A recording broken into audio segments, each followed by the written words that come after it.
As-tu déjà rêvé de travailler partout dans le monde et imaginer ne pas devoir mettre de réveil le matin, de quitter tes collègues du bureau et leur dire bye bye patron et les retrouver quelques années plus tard après avoir traversé le monde, eu des expériences extraordinaires, mais peut-être qu'au fond de toi, malgré tes envies, une peur t'empêche de franchir le pas. Je te rassure, nous sommes beaucoup à être passés par là, même si tu veux être libre. Il y a possibilité que tu aies encore quelques peurs et on va explorer dans ce nouvel épisode du podcast Envie de changement, quelles sont ces peurs et pourquoi c'est normal d'en avoir avant de se lancer en tant que nomade ou en tant qu'entrepreneur. En tout cas, changer son mode de vie pour avoir un mode de vie de liberté qui vous corresponde davantage. Donc c'est l'objectif de cet épisode de podcast. On va imaginer ensemble que tu puisses se libérer de cette peur du changement, que tu puisses travailler et voyager en même temps, que aujourd'hui tu puisses vivre la vie que tu veux vivre et que personne ne te dicte finalement ce que tu dois faire tous les jours. C'est une vie rêvée pour beaucoup de personnes. D'autres personnes qui vont écouter ce podcast, pour certains, ça sera idéaliste et préfèrent rester dans le mode salariat et avoir quelqu'un qui les guide au quotidien, et ça c'est tout à fait ok. Mais aujourd'hui, cet épisode va s'adresser à celles et ceux qui veulent prendre leur envol. Et je sais aussi que beaucoup ont cette idée dans le coin de leur tête depuis des années. Ça a été mon cas avant de me lancer dans un projet, je l'ai expliqué dans le dernier podcast. J'ai mis un petit peu de temps, il y a eu pas mal d'étapes, de chances, de petites choses qui ont fait que j'ai réussi à me lancer, à développer mon activité de coaching en ligne. C'est quelque chose qu'on ne nous apprend pas à l'école, évidemment. Peut-être que dans votre entourage, personne ne le fait. Vous avez peut-être comme moi que des salariés quasiment dans votre entourage. Moi, la plupart de mes proches sont salariés, même fonctionnaires, donc avec une stabilité d'emploi, selon la société en tout cas, une stabilité d'emploi très forte. Et quand tu passes de l'autre côté, quand tu deviens entrepreneur, tu peux un petit peu forcément avoir des appréhensions parce que tu passes de l'autre côté du prisme. Et si personne dans ton entourage l'a fait avant toi, eh bien forcément, tu peux avoir certaines peurs. Ces peurs, elles sont normales, je te rassure. C'est les peurs de l'inconnu. Quand on passe dans un mode de confort à un mode un peu plus découverte, c'est normal, c'est un réflexe de survie finalement. Et quand on quitte le salariat, c'est un peu comme sauter sans filet. Donc si tu sautes d'un pont sans filet ou sans corde, évidemment, ton cerveau il t'envoie des signaux pour te protéger de ce potentiel danger. Et on va voir ensemble que finalement, est-ce qu'il y a vraiment un danger à se lancer ? Ou alors est-ce que c'est toi et ton cerveau qui te jouent des tours ? On va imaginer que tu quittes ton emploi, parce que la première peur que tu peux avoir effectivement, c'est la peur de l'instabilité financière. C'est une peur qu'on a très souvent quand on est entrepreneur débutant ou qu'on veut se lancer. On quitte un emploi, on est payé entre 1500, je sais pas, 2500, 3000, parfois plus 4000 euros net par mois, j'en sais rien exactement. Peu importe, et tu te dis que quitter ça, ça veut dire que tu ne pourras plus faire la même chose qu'avant, tu ne pourras peut-être plus te payer les mêmes choses qu'avant, peut-être que, je sais qu'en France c'est assez compliqué en ce moment aussi avec les impôts, l'inflation, etc. Encore plein de dépenses, mais il y a encore des possibilités, et s'il y a énormément de monde qui se lance à n'importe quel âge aujourd'hui, c'est qu'il y a une raison, c'est que c'est possible, et on va voir ensemble dans cet épisode comment on va faire pour toi pour surmonter ces peurs et également surmonter potentiellement le regard des autres. C'est, à mon avis, entre la peur de l'instabilité financière et la peur du regard des autres, c'est vraiment les choses les plus impactantes, entre guillemets, qui nous empêchent de passer à l'action. Parce que tu vas le voir quand on quitte le mode de salariat, si tu as un boulot qui te plaît, si tu as un boulot qui est reconnu par la société, parce que c'est aussi souvent ça, quand on te demande, quand tu rencontres des gens et que tu as un métier où tu es un peu fier de le faire, j'en sais rien, si tu es médecin, avocat, pompier ou même peu importe, n'importe quel métier, il y a beaucoup de gens qui vont te dire pourquoi tu veux quitter un emploi comme ça, moi je rêverais de faire ça, pourquoi le quitter ? Et donc du coup tu peux avoir clairement un jugement social sur la décision. On le voit, il y a beaucoup de gens aussi qui même des gens qui ont très bien réussi dans des domaines. Je l'ai expliqué d'ailleurs dans le podcast sur le livre Le Grand Saut. C'est un podcast que je t'inviterai à réécouter, une vidéo YouTube, si tu me regardes sur YouTube, que je t'inviterai à réécouter. Où en fait, tu peux avoir un métier qui peut socialement être accepté, bien gagner ta vie, mais être très malheureux parce que finalement, ça ne te passionne pas. Et ça rend des gens, notamment la crise de la quarantaine, c'est en grande partie lié à ça. Aujourd'hui, moi, je pense qu'il y a des crises à 30, 40, 50 ans. Je pense que toutes les dizaines, il peut y avoir des crises. Moi, j'ai eu ma crise de la trentaine plus ou moins quand je me suis rendu compte que tous les emplois que j'avais ne me correspondaient pas. J'étais pas du tout passionné, j'ai déjà expliqué dans un dernier podcast, et qu'il me fallait autre chose. Ça a pris du temps. J'ai dû quitter la France pour vraiment pouvoir réfléchir à ce que je voulais faire, etc. Je ferai un épisode de podcast d'ailleurs ou une vidéo YouTube sur pourquoi, à mon avis, c'est important de quitter la France, ou en tout cas de voyager pendant un certain moment pour pouvoir faire une introspection. Je pense que c'est important de sortir de son environnement et de son cadre pour pouvoir justement sortir du regard des autres, de certaines parano qu'on pourrait avoir sur certains trucs. Et finalement, même cette peur de l'échec et l'incertitude liée au résultat. Quand tu te lances dans l'entrepreneuriat, peu importe quel type, finalement, tu vas devenir ton propre patron au démarrage. Et ton cerveau te dit clairement, te questionne et te demande si tu échoues. Si tu échoues, si tu n'arrives pas à avoir tes premiers clients, si tu n'arrives pas à gagner autant d'argent que ce que tu gagnais avant, qu'est-ce qui va se passer? Et là, encore une fois, c'est des signaux que ton cerveau va t'envoyer et c'est normal au démarrage, des réflexes de survie finalement, où finalement, si tu réfléchis bien, oui, tu vas, et comme je l'ai dit d'ailleurs dans la vidéo que tu as peut-être vue qui est sortie du coup il y a quelques jours sur ma chaîne YouTube, les 5 étapes pour devenir nomade. Une des étapes, c'est aussi de budgéter ce nouveau mode de vie. Donc, que tu sois nomade ou entrepreneur, peu importe, là je vais mettre les deux dans le même panier. Si tu veux te lancer dans un nouveau métier, il te faudra forcément, pas forcément, mais je conseille quand même un matelas de sécurité. 3 mois, 6 mois en termes de budget par rapport à tes dépenses. Si tu ne peux pas te l'accorder, tu peux mettre que 3 mois, mais et un petit matelas de sécurité quand même. Ne quitte pas tout ton emploi stable, etc. pour te lancer dans un métier passion dès le début. Parce que sinon, tu peux mettre en péril effectivement un petit peu ton mode de vie. Mais au-delà de ça, si tu as ton matelas de sécurité de 3 à 6 mois et que tu échoues, même s'il y a évidemment si tu te fais accompagner, si tu écoutes le podcast, si derrière tu écoutes un petit peu les conseils que je pourrais te donner, j'ai réussi dans cette démarche, donc je vais essayer de donner d'ailleurs dans les prochains contenus toutes les étapes pour réussir. J'espère que ça te servira. Mais en tout cas, tu peux revenir en arrière en fait. Ce que je veux dire par là, c'est que si tu as un matelas de sécurité 3 à 6 mois, si tu n'arrives pas à atteindre un palier de chiffre d'affaires, on va le voir après que tu t'es fixé, ou de salaire, qu'est-ce qui t'empêche de revenir au point où tu étais avant? En fait, moi, quand j'ai quitté mon emploi, quand j'ai démissionné, en fait, à la base, je voulais faire une année de, je sais plus qu'on appelle ça, c'est pas une année de césure, mais en gros une année sabbatique. Mais en gros, je leur avais demandé, je voudrais, et d'ailleurs, c'est heureusement qu'ils n'ont pas accepté, je voulais continuer à être employé par eux, mais pendant un an, tu prends un temps de pause. Il y a certaines boîtes en France qui te l'accordent, c'est-à-dire pendant un an, tu pars à l'étranger, tu fais le tour du monde, etc. Mais je crois qu'en France, il y a beaucoup de boîtes aussi qui l'acceptent pas. Pour ma part, moi, ils n'ont pas accepté. Ils me disaient que ça se faisait pas. Et donc, en gros, ils me disaient, si tu reviens en France, tu auras juste qu'à repostuler. Bon. Donc, du coup, ça veut dire que ton emploi, il n'est pas gardé et que il faudra que tu repasses des process et que peut-être qu'ils te prendront, peut-être qu'ils te prendront pas. Au fond de moi, j'avais pas envie qu'ils me reprennent. Donc, finalement, ça m'arrangeait peut-être. Et c'était une bonne décision qu'ils me disent, finalement, on n'en veut pas de toi l'année prochaine ou je sais pas quoi. Parce que tu l'as vu dans le dernier épisode, finalement, mon parcours a fait que j'ai jamais eu besoin de retourner dans le salariat et je pense que je n'y retournerai jamais. Mais du coup, il faut parfois être dos au mur. Dos au mur, pied au mur, je sais pas comment on dit, face au mur, bref, t'as compris. Pour justement se débrouiller. Moi, quand j'ai commencé l'entrepreneuriat, donc j'étais aussi étudiant entre guillemets en fitness. Je travaillais, je faisais mes cours 2 jours par semaine et j'avais 3 jours de repos entre guillemets. Les autres gars de ma classe, eux, ils travaillaient. Donc eux, ils faisaient du cash directement. Moi, je me formais et je créais du contenu sur Instagram. Donc j'avais 0 revenu. Par contre, et vu en plus j'étais en Australie, ça coûtait assez cher, j'avais un matelas de sécurité. Mais j'avais pas un matelas de sécurité infini. Et donc, le fait d'être pied au mur comme ça, dos au mur, je vais pas y arriver avec cette expression-là, a fait que du coup je me suis quand même sorti les doigts du cul, concrètement.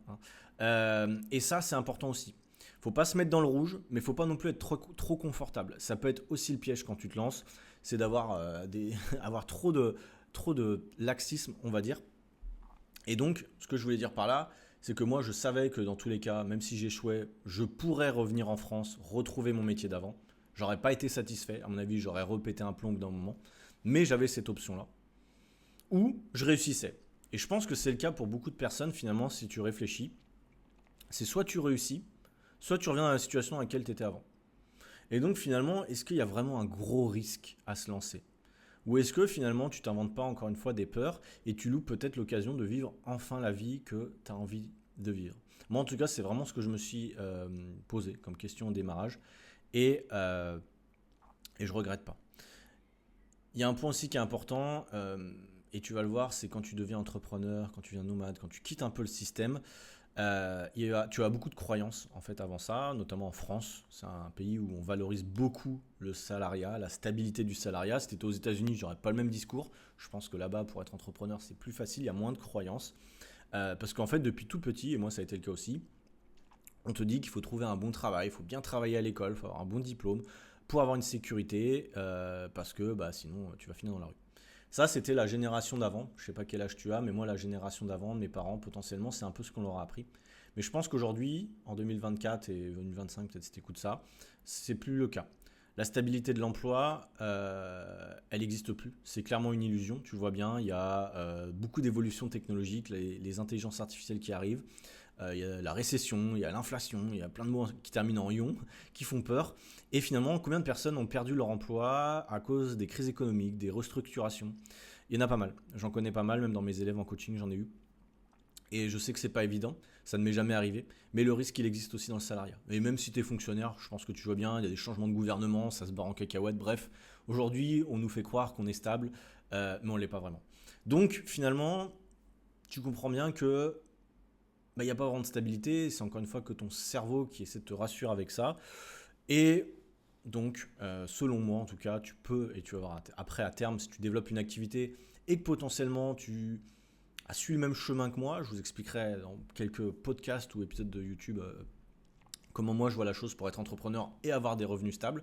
Parce que c'est vrai qu'il y a des entrepreneurs qui ont des revenus peu stables, mais parce qu'ils n'ont pas la bonne méthode, je vais y arriver.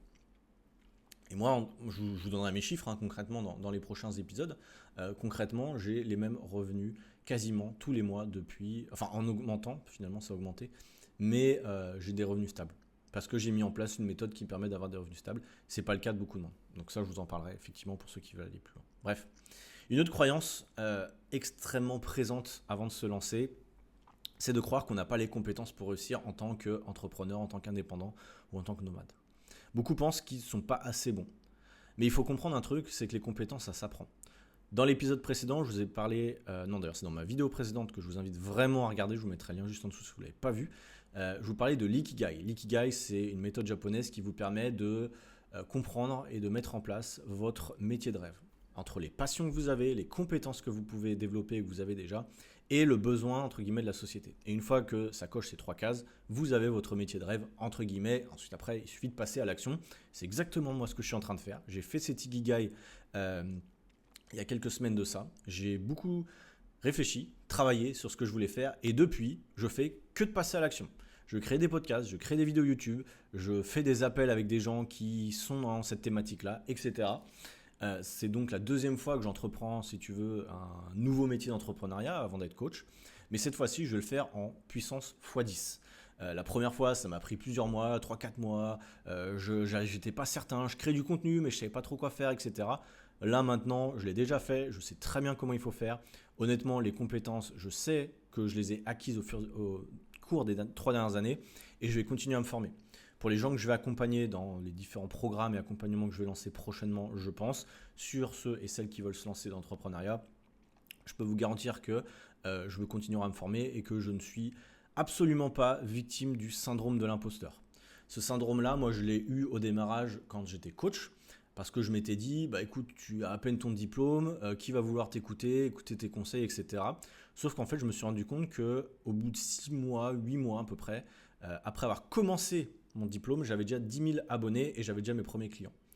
Abonnés sur Instagram et premiers clients. Donc j'avais déjà des revenus. Quand la plupart des coachs en France, concrètement, galèrent quand même pas mal. Et sont certainement meilleurs que moi en tant que coach. À l'époque, en tout cas. Après, depuis, je me suis peut-être amélioré, j'en sais rien, ce sera mes élèves de le dire. Mais en tout cas, je sais que je ne suis pas le meilleur coach. Mais par contre, ce que je sais, c'est que j'ai réussi à bien gagner ma vie grâce à ce métier-là et mieux gagner ma vie que, je ne sais pas, mais au moins 80% des coachs qui se sont lancés en ligne. Ça, c'est certain, vu le nombre qui ont abandonné, vu les nombres de messages que j'ai reçus parfois et vu les chiffres qu'on a en France. Il y en a beaucoup qui n'arrivent pas à en vivre et du coup qui sont obligés de revenir en présentiel parce que finalement ils n'y arrivent pas, ils n'ont pas eu le bon accompagnement, la bonne méthode. Et surtout, ils ne sont pas assez passés à l'action. Et c'est vraiment ça, je vous en parlerai. Mais une fois que vous avez votre thématique, vous savez à qui vous parlez, il faut vraiment se lancer sur la création de contenu. Bref, on en reparlera. Donc je pense que dans tous les domaines, vous êtes assez bon. Et même si vous ne l'êtes pas assez, vous pouvez apprendre. Il faut comprendre un truc, c'est quand vous formez des gens, quand vous faites des podcasts, quand vous expliquez des choses à quelqu'un, à une audience, on dira. Vous n'avez pas besoin d'être le meilleur. Vous n'avez pas besoin d'être un expert. Vous avez juste besoin d'être meilleur que ceux qui vous écoutent. Entre guillemets, meilleur dans le domaine. Je m'explique. Aujourd'hui sur le fitness, si tu m'écoutes, il y a de grandes chances que j'ai un peu plus d'avance que toi parce que je me suis formé, parce que j'ai un diplôme, etc. Sur l'entrepreneuriat, le business en ligne, il y a de grandes chances aussi que je connaisse peut-être plus de choses que toi parce que ça fait 3 ans que j'expérimente, ça fait 3 ans que je me forme. Bon, toi ça fait peut-être que 3 mois que tu es dessus, donc forcément moi j'ai un peu plus d'avance sur toi.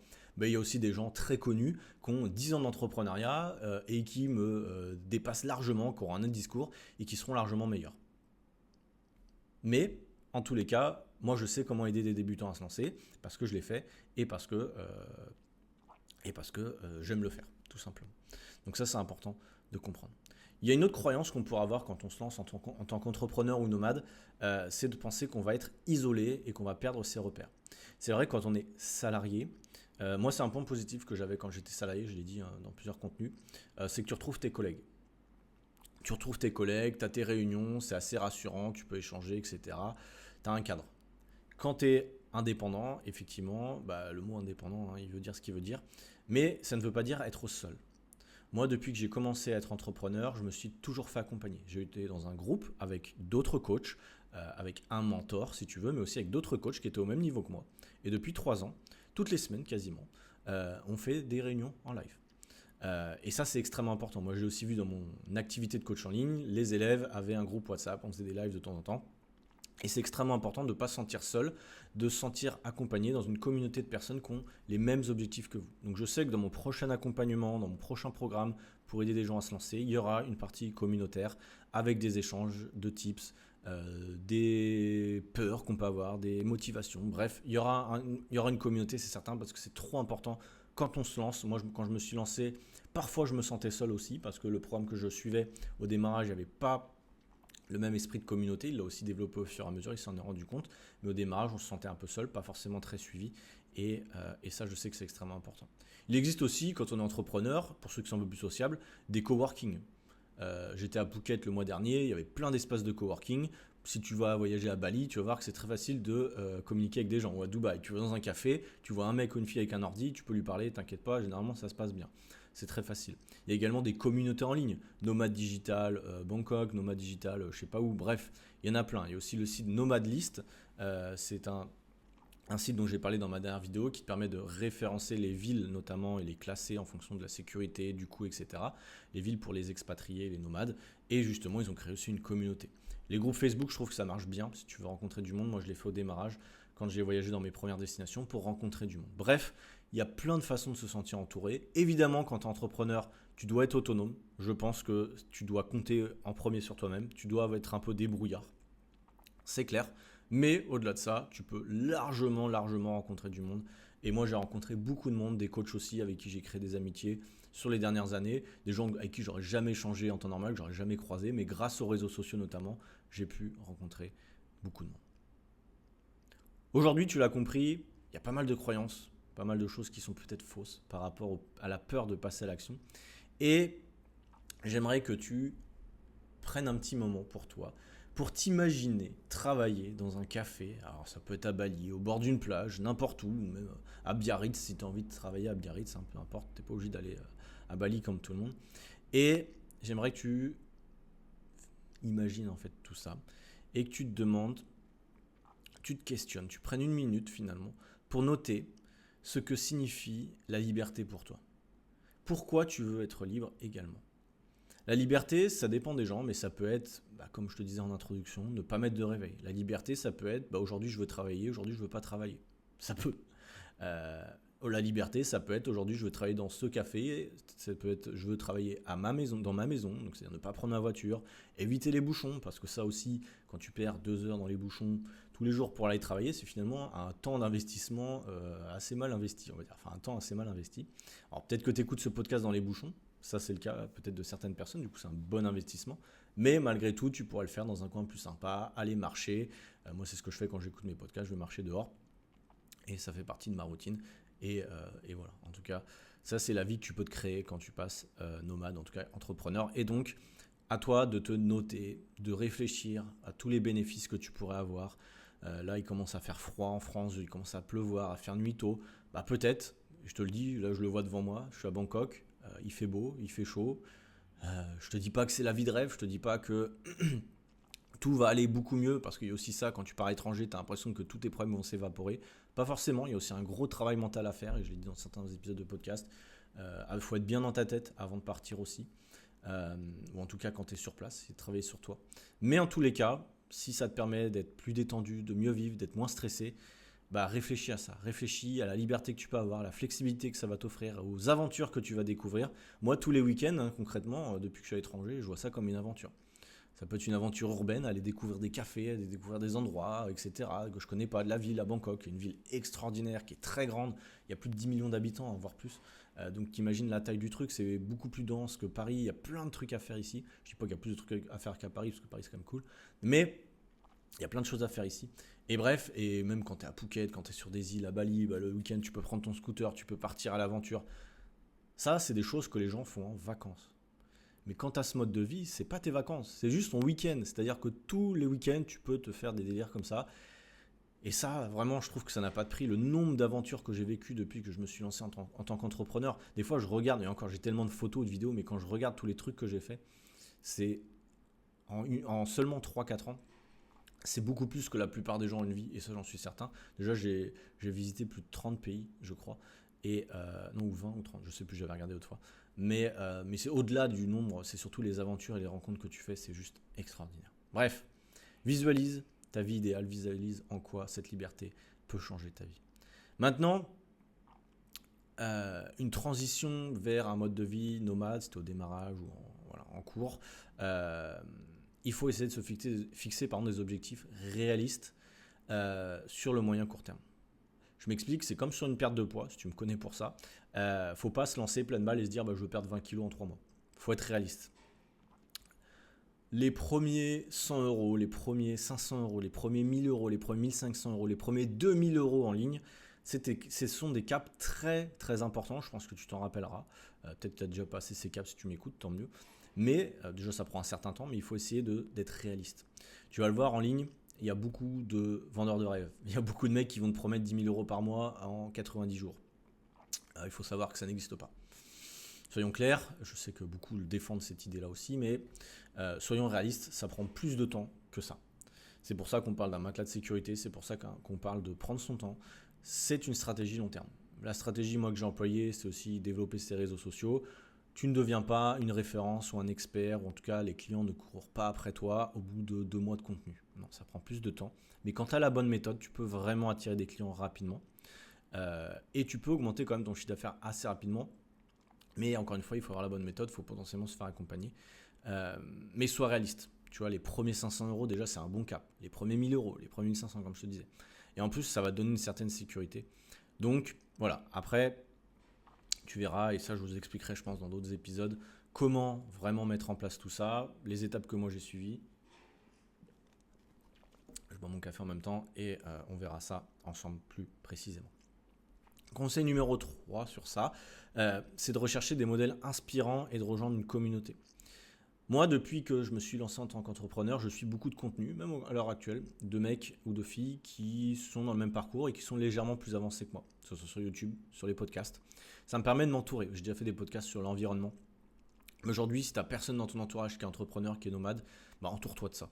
Écoute des vidéos YouTube, et regarde des vidéos YouTube, écoute des podcasts. Moi, tu vas le voir, je vais lancer beaucoup de contenu sur YouTube dans les semaines à venir. Peut-être moins sur Instagram, c'est pas une plateforme, je l'ai déjà dit d'ailleurs dans un des vlogs, et je démords pas. C'est pas une plateforme qui aujourd'hui, je pense, peut te permettre de réaliser tes rêves. C'est une plateforme de contenu court, mais je pense que tu peux aller plus loin en tant que consommateur. Tu verras qu'en tant que créateur, ça a quand même un intérêt. C'est comme ça que moi j'ai réussi à en vivre. Donc Évidemment que je sortirai des contenus sur Instagram, je pense, parce que c'est une plateforme qui est intéressante en tant que créateur, mais pas en tant que consommateur pour toi. Je pense que tu dois passer au-dessus et écouter plus de podcasts et regarder des vidéos YouTube, prendre des notes et te faire aider, te former, pardon. Donc voilà, en gros, suis des personnes qui vivent déjà le mode de vie que tu veux atteindre. Ne suis pas des mecs qui sont à Dubaï et qui font 100 000 euros par mois parce que finalement, c'est peut-être pas ton objectif.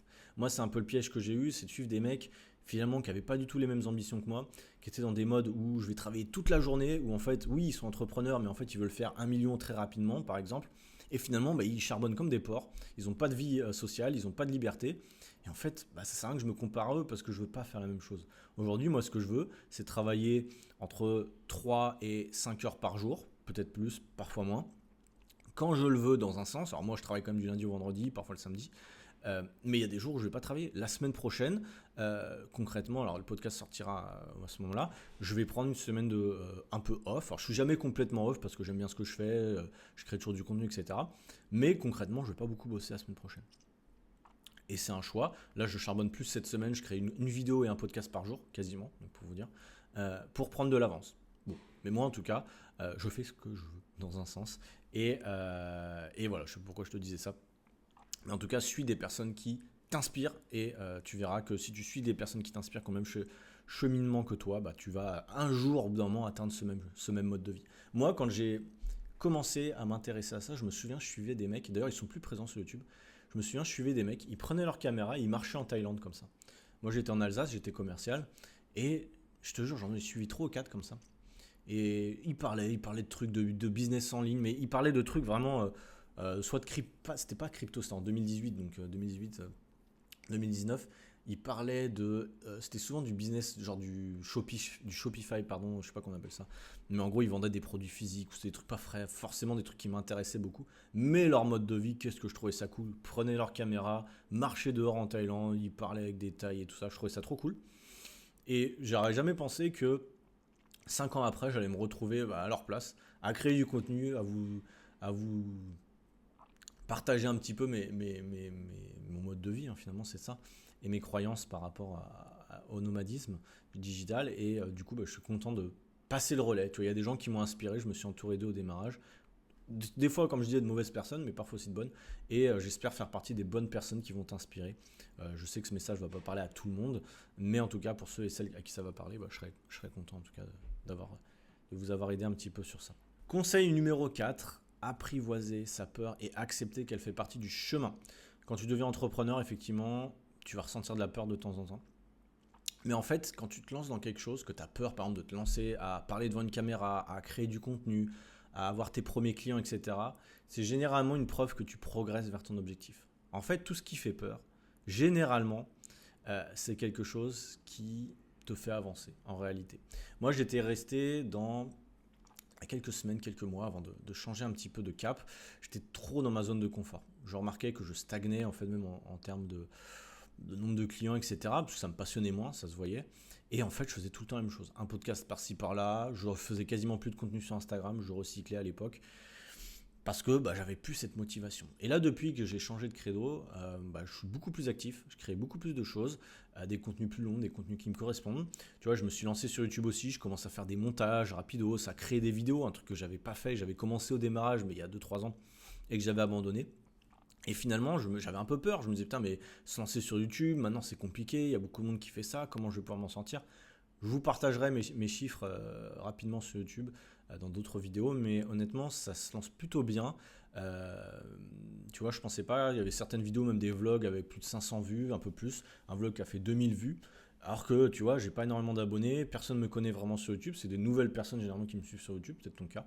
Et finalement, on se rend compte que quand tu te formes un peu, tu vois, je me suis formé aussi sur YouTube du coup, tu peux te lancer sur de nouveaux formats, et même si ça fait un peu peur au démarrage, je commence à être de plus en plus à l'aise et j'espère en tout cas continuer à vous sortir un podcast tous les 15 jours et une vidéo YouTube tous les 15 jours à peu près. Donc en gros, toutes les semaines, soit un podcast, soit une vidéo YouTube, sachant que les podcasts, je les poste aussi sur YouTube, si tu me regardes, tu le sais bien.